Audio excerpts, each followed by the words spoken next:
About 100 years ago, my cousin, Robert McDougall, was a pastor, but he was actually a circuit riding pastor. So we're talking a long time ago now. This was in the Saskatchewan. At that time, it wasn't a province. It was a territory. It's still, it was pretty remote. Yeah. He'd been born and raised in Scotland with my great-grandmother and had come to Canada.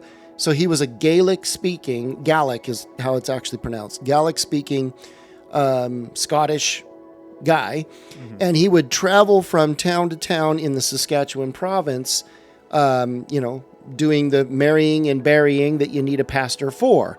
And so he would come into a town, he would do one service in Gaelic and the other one in English. And then, so he was, everybody's got to wait to get married until, Cousin Robert shows up, Yeah. And, one of the things, of course, he's going to do is baptisms. Yeah. And so now you get minus 50 degrees in Saskatchewan. So you're only going to do baptisms a couple of months out of the year. And it's, so everybody's looking forward to the baptism. Well, they didn't have churches. He would meet wherever they could. And a lot of times it was outside. Mm-hmm. And so one time they were doing this baptism, and so they had a big trough, one of the watering troughs for the animals. Yeah.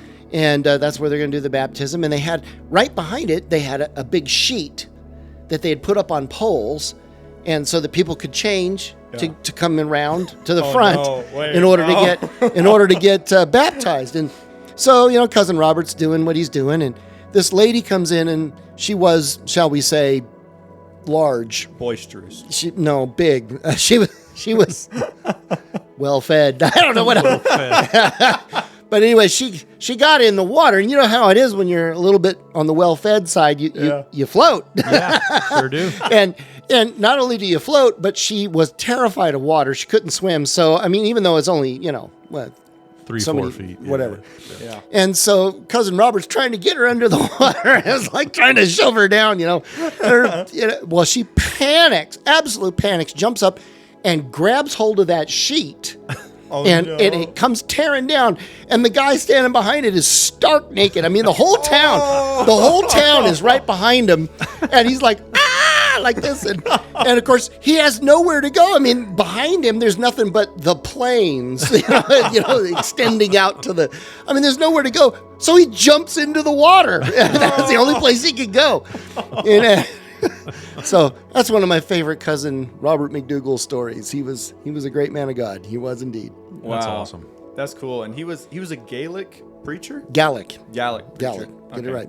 Yeah, Gaelic. Yeah. Yep. Well, we in America say Gaelic, but Gaelic. Yeah. That's because we're saying it wrong. Okay, that's fair. It's Gaelic.